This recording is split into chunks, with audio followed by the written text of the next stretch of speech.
এতিয়া তেতিয়াহ'লে আমি ত্ৰিপদী ছন্দৰ পাছতে এতিয়া আমি ক'লে যাম ঝুমুৰা ছন্দলৈ আহোঁ।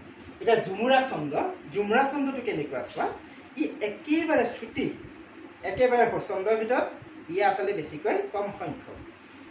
তোমালোকে চাবাচোন দেই, হেন লিখি লোৱা হৈ, হেন শুনি জাম্ব অন্ত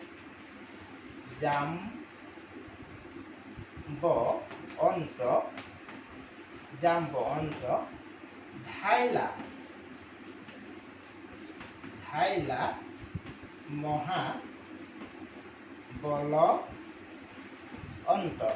অন্ত নিচিনি স্বামিক পাছে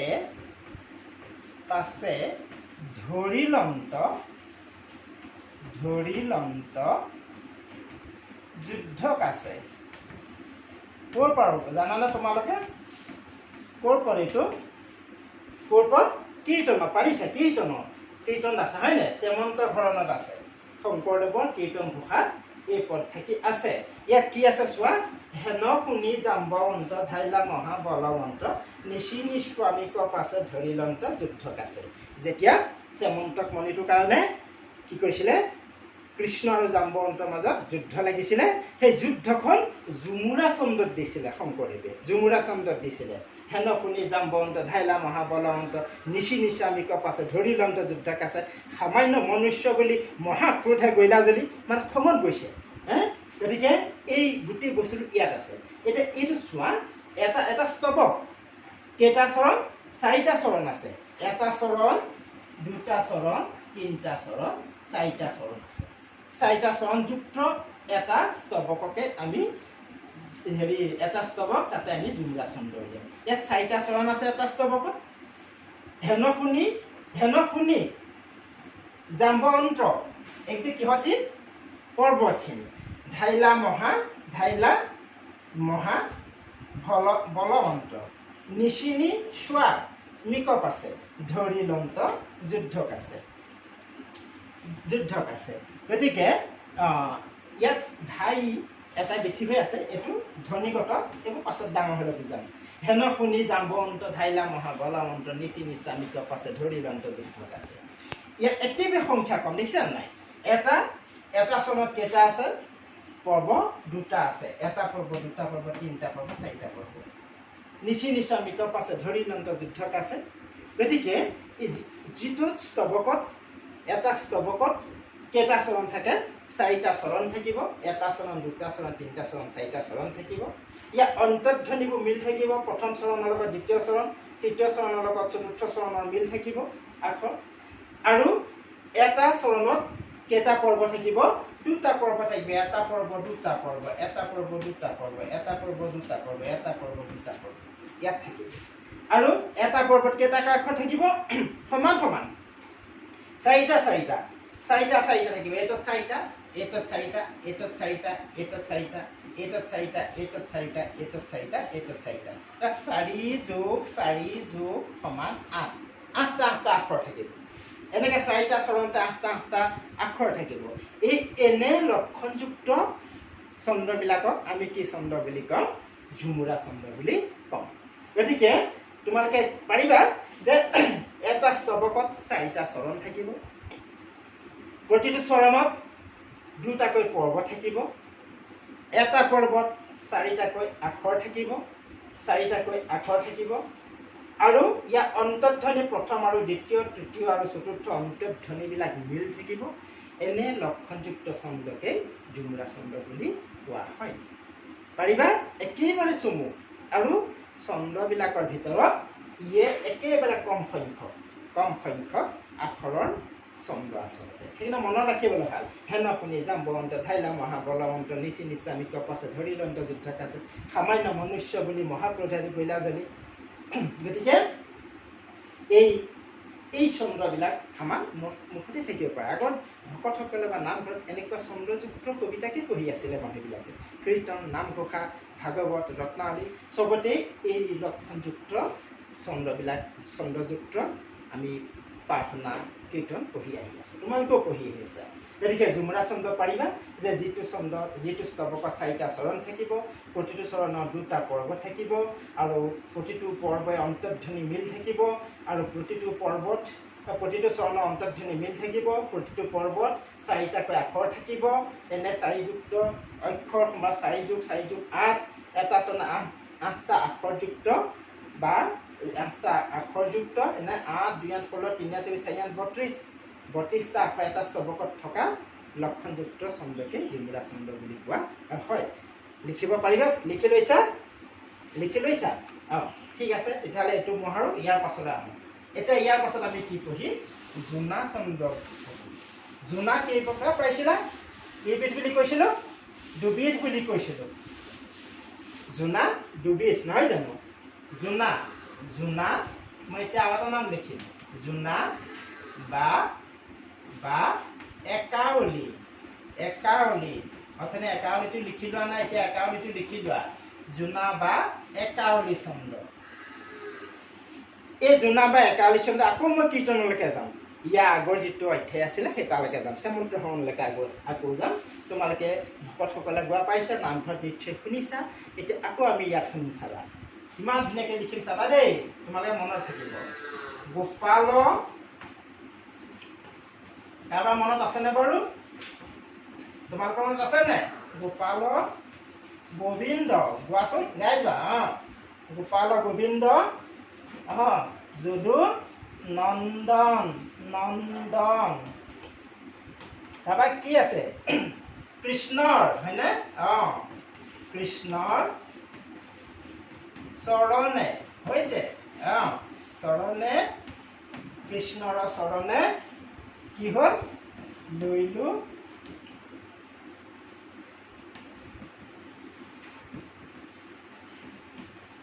গোপাল গোবিন্দ যদুনন্দন কৃষ্ণৰ চৰণে লৈলো শৰণ। গোপাল গোবিন্দ যদুনন্দন কৃষ্ণৰ চৰণে লৈলো শৰণ। হয়নে? পাৰিছা? এতিয়া চোৱা তোমালোকে, ইয়াত আমি কেইটা চৰণ পালোঁ? আকৌ 2টা চৰণ পালোঁ। পুৰণি আকৌ কবিতাবিলাকত প্ৰথমতে এডাল দাঢ়ি দিয়ে, পাছত 2ডাল দাঢ়ি দিয়ে। অৰ্থাৎ এইটো হস্ৰ, এইটো পূৰ্ণ, এইটো অৰ্ধ, এইটো পূৰ্ণ, এইটো অৰ্থাৎ কমা, আৰু এইটো দাঢ়ি। 2ডাল দিলে দাঢ়ি, এডাল দিলে কমা। তোমালোকে বুজি পোৱা নাই? পোৱা? তেতিয়াহ'লে এতিয়া এইখিনিলৈকে আমাৰ এটা চৰণ, আৰু এইটো এটা আমাৰ 2টা চৰণ, হয়নে? 2টা চৰণ আছে। জোনা বা একাৱলীত কি থাকে? 2টা চৰণ থাকিব। প্ৰতিটো চৰণত 2টা পৰ্ব থাকিব। পৰ্ব কেনেকৈ? আমাৰ জিভাই ক'ত বিশ্ৰাম ল'ব বিচাৰিছে চোৱা। গোপাল গোবিন্দ, তোমালোকে কবিতা সুৰত গাব বা কীৰ্তনৰ সুৰত গালেও একেই। গোপাল গোবিন্দ যদুনন্দন কৃষ্ণৰ চৰণে লৈলো শৰণ। দেখিছানে? ইয়াত কেইটা আখৰ আছে চোৱা? 6টা আখৰ থাকিব। চোৱা, 1 2 3 4 5 6টা। ইয়াত 6টা আখৰ থাকিব। ইয়াত 5টা থাকিব, 1 2 3 4 5। ইয়াত 5টা থাকিব। ইয়াতো 6টা, ইয়াত 5টা থাকিব। গতিকে সৰ্বমুঠ 6 যোগ 5 সমান 11। আকৌ 6 যোগ 5 সমান 11, 2 ঘাং 22টা আখৰ থাকিব।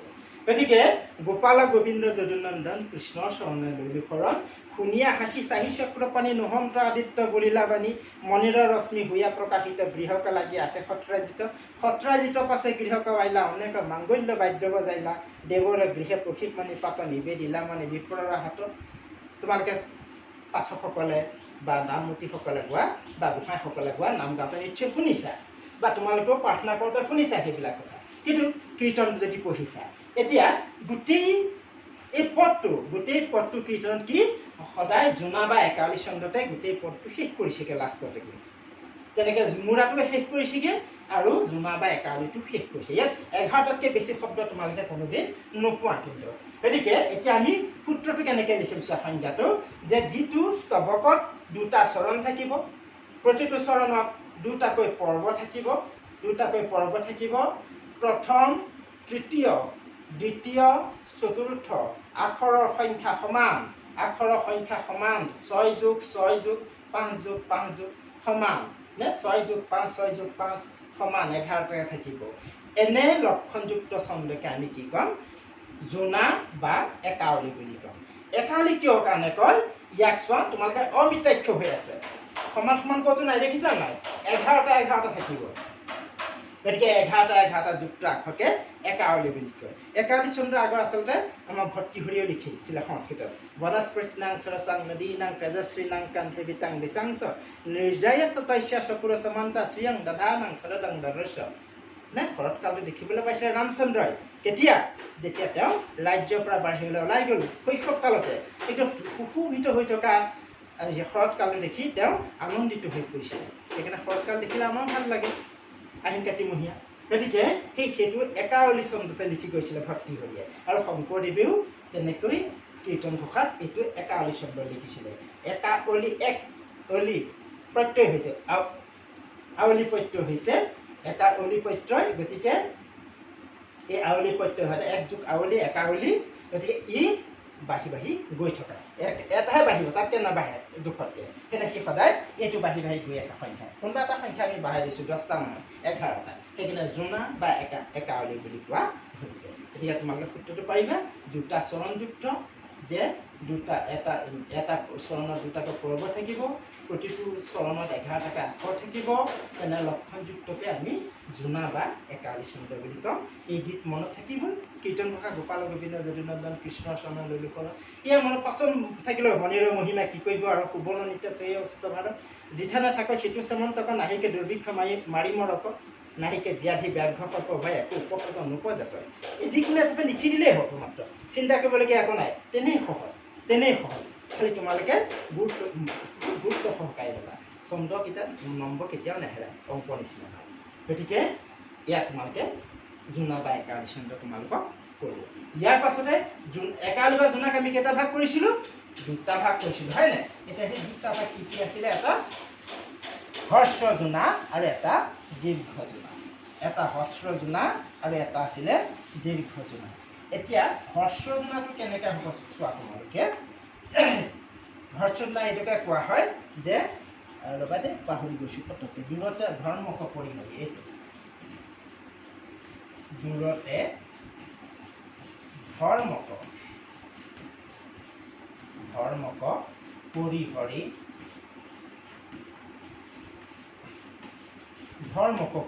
দূৰতে ধৰ্মক পৰিহৰি যিটো চিন্তে হৃদি ৰূপ ধৰি যিটো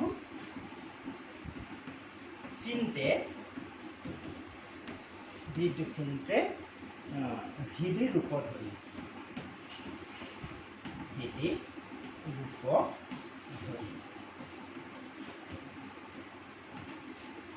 ইয়াত কেইটা আখৰ আছে চোৱাচোন নিশ্চয় ইয়াত আমি 10টা আখৰ পাম ইয়াত আমাৰ আখৰ 10টা আছে 1 2 3 4 5 6 7 8 9 10 1 2 3 4 5 6 7 8 9 10 গতিকে ইয়াত আমি 10টা আখৰ পাম যে ইয়াত এটা চৰণ আৰু দুটা চৰণ আছে প্ৰতিটো চৰণত আখৰৰ সংখ্যা কিমান থাকিব 10টা থাকিব ইয়াত পৰ্ব দুটাই থাকিব দূৰতে ধৰ্মক পৰিহৰি 6টা আৰু 4টা থাকিব দূৰতে ধৰ্মক পৰিহৰি যিটো চিন্তে হৃদি ৰূপ ধৰি ইয়াত পৰ্ব আহিব ইয়াত 6টা ইয়াত 4টা ইয়াত 6টা ইয়াত 4টা 6 যোগ 4 সমান 10 6 যোগ 4 সমান 10 গতিকে এইটো হস্ৰ লিখি ল'বা হস্ৰ জোনা গতিকে জোনা এটা ভাগ হস্ৰ জোনা গতিকে দূৰতে ধৰ্মক পৰিহৰি যিটো চিন্তে হৃদি ৰূপ ধৰি ইয়াত দুটা চৰণ আছে প্ৰতিটো চৰণত 10টাকৈ আখৰ থাকিব 10টা আখৰ পাঠ কৰোঁতে আমাৰ জিভাই ক'ত বিশ্ৰাম ল'ব বিচাৰিব 6 আৰু 4ত জিভাই আমাৰ বিশ্ৰাম ল'ব বিচাৰিব দূৰতে ধৰ্মক পৰিহৰি যিটো চিন্তে হৃদি ৰূপ ধৰি গতিকে এই ইয়াত 6 ইয়াত 6 গতিকে যিটো স্তৱকত দুটা চৰণ থাকিব প্ৰতিটো চৰণত 10টাকৈ আখৰ থাকিব দুটাকৈ পৰ্ব থাকিব প্ৰতিটো পৰ্বত প্ৰথম আৰু তৃতীয় পৰ্বত 6টা দ্বিতীয় আৰু চতুৰ্থ পৰ্বত 4টাকৈ আখৰ থাকিব মুঠ 6 যোগ 4 10 সমান 20টা আখৰ থাকিব এটা স্তৱকত তাক আমি হস্ৰজোনা বুলি কওঁ। হস্ৰজোনা বুলি কওঁ আচলতে। এইটোৱে হস্ৰজোনা। এইটো হ'ব আমাৰ হস্ৰজোনা। হস্ৰজোনা কাক কয় তোমালোকে পাৰিবা? আকৌ কৈছোঁ চোৱা, যিটো স্তৱকত দুটা চৰণ থাকিব, প্ৰতিটো চৰণত দুটাকৈ পৰ্ব থাকিব, আৰু প্ৰতিটো পৰ্বত 6+4 মুঠ 10টাকৈ আখৰ থাকিব। এটা চৰণত দুটা চৰণত লগাই 20টা আখৰ হ'ব। তেনে লক্ষণযুক্ত ছন্দকে আমি জোনা ছন্দ বুলি কওঁ বা জোনা ছন্দ বোলে। নিশ্চয় পাৰিবা? দেখি ল'লা আমাক? ঠিক আছে, তেতিয়াহ'লে ইয়াৰ পাছত আমি কি কৰিম? এতিয়া দীৰ্ঘ জোনালৈ যাম। এইটো মহাৰিছোঁ দেই, নোৱাৰিলে ক'বা, কিবা থাকিলে মোক সুধি ল'বা। আকৌ আমি শংকৰদেৱৰ সাহিত্যতে থাকিম। এইবিলাক কবিতা পাছত কবিতাবিলাকে লিখা নাই, শংকৰদেৱৰ সাহিত্যত থাকিলে তোমালোকৰ মনতো থাকিব আৰু কথাবিলাক বুজিবলৈও ভাল হয়। এতিয়া আমি দীৰ্ঘজোনা কথা কওঁ। দীৰ্ঘজোনা, এতিয়া দীৰ্ঘজোনাৰ কথা আমি চাম। এইটো দীৰ্ঘজোনা কবিতা। দীৰ্ঘজোনা তোমালোকে এটা কথা জানা যে শংকৰদেৱে কি কৰিছিলে? যেতিয়া নৰনাৰায়ণৰ ৰাজসভাত আছিলে, নৰনাৰায়ণ ৰজাই হাতী মাৰি ভুৰুকাত ভৰাবলৈ কৈছিলে। হাতী মাৰি ভুৰুকাত ভৰাবলৈ কোৱা সময়তে শংকৰদেৱে গোটেই ৰাতিৰ ভিতৰত কি কৰিলে? ভাগৱতৰ সাৰমৰ্মখিনি আনি এখন কিতাপত বান্ধি ৰাখিলে, যাক আমি কি কওঁ? গুণমালা বুলি কওঁ। সেই গুণমালাতে কি কয়? আমি দীৰ্ঘজোনা পাওঁ। দীৰ্ঘজোনা বা কুসুম মালা। এতিয়া কৈছোঁ কুসুম মালা। কুসুম মানে কি বাৰু? ফুল, ফুলেৰে গঠা এটা মালা, ফুলেৰে মালা নিচিনাকৈ গাঁঠিছিলে সেইখন। গতিকে সেয়াই হ'ল দীৰ্ঘজোনা বা কুসুম মালা ছন্দ। গোটেই গুণমালাখন কুসুম মালা ছন্দত তেওঁ ৰচনা কৰিছিলে ৰাতিটোৰ ভিতৰতে ভাগৱতৰ সাৰমৰ্ম আনি। তাক কি বুলি কয় আমি? নমো নিৰঞ্জন। পাবা দেই, নমো নিৰঞ্জন। কিমান ধুনীয়া শব্দ! নমো নিৰঞ্জন পাতক ভঞ্জন। এইখিনি নধৰিব নহয় এতিয়া, আকৌ মহাই দিছোঁ ৰ'বা দেই, এইখিনিপা যাওঁ। একেটা ঠাইতে হ'লে ভাল। নমো নিৰঞ্জন, নমো নিৰঞ্জন পাতক ভঞ্জন, পাতক ভঞ্জন, পাতক ভঞ্জন গোপিকা ৰঞ্জন। গোপিকা ৰঞ্জন, ৰঞ্জন মানে কি? আনন্দ দিতা। কাক দিছিলে? গোপীসকলক। গোপিকা ৰঞ্জন দানৱ গঞ্জন, দানৱসকলক বধ কৰিছিলে। দানৱ গঞ্জন। দেখিছানে? গোটেই এইটো দুটা, গোটেই ভাগৱতখন, গোটেই গুণমালা, ভাগৱতখনৰ সাৰমৰ্মখিনি গুণমালাত আমি এই ছন্দত, এনেকুৱা ছন্দতে তেওঁ কি কৰিছিলে? শংকৰদেৱে লিখি পেলাইছিলে ৰাতিটোতে। গতিকে নমো নিৰঞ্জন পাতক ভঞ্জন গোপিকা ৰঞ্জন দানৱ গঞ্জন, নমো নিৰঞ্জন সংসাৰ কাৰণ ভকত ৰঞ্জন পাতক ভঞ্জন, গোটেইখিনি এনেকেই লিখি গৈ আছে। গতিকে ইয়াত আমি দেখিলোঁ কি? দুটা চৰণ দেখিলোঁ। এটা চৰণ আৰু এইটো দুটা চৰণ। এটা চৰণত কেইটা পৰ্ব আছে? দুটা পৰ্ব আছে। এইটো পৰ্ব, এইটো পৰ্ব, এইটো পৰ্ব আৰু এইটো পৰ্ব। প্ৰতিটো পৰ্বতে কি আছে? আমাৰ 6টাকৈ আখৰ আছে। 6, 6, 6, 6। গতিকে 6+6 = 12, 6+6 = 12। গতিকে 2 × 24। গতিকে আমি দেখিলোঁ যে নমো নিৰঞ্জন পাতক ভঞ্জন গোপিকা ৰঞ্জন দানৱ গঞ্জন, যিকোনো গোটেই গুণমালাখনৰ যিকোনো এটা পদ তোমালোকে তুলি দিলেই হ'ব, তাক বাচিলেই হ'ব। খালি এনেকৈ দুটা চৰণ দি দিবা, দুটা চৰণ হ'ব। আৰু এটা চৰণত কি থাকিব? দুটা পৰ্ব থাকিব। প্ৰতিটো পৰ্বত 6টাকৈ আখৰ থাকিব। এনেকৈ বান্ধি পেলাবা, 6টাকৈ আখৰ থাকিব। এনে লক্ষণযুক্ত ছন্দকে আমি কি কওঁ? কুসুম মালা বা দীৰ্ঘজোনা বা কুসুম মালা ছন্দ বুলি কওঁ। এইটো ফুলৰ নিচিনাকৈ মালা গাঁঠি আছে, দেখিছেনে? এতিয়া অকল শংকৰদেৱেহে সেই ছন্দটো নিজৰববীয়াকৈ ব্যৱহাৰ কৰিছিলে। গতিকে সেইকাৰণে তাক দীৰ্ঘজোনা বা কুসুম মালা ছন্দ বুলি কোৱা হৈছে। গতিকে এতিয়া আমি আকৌ কৈছোঁ, লিখিব পাৰিবা।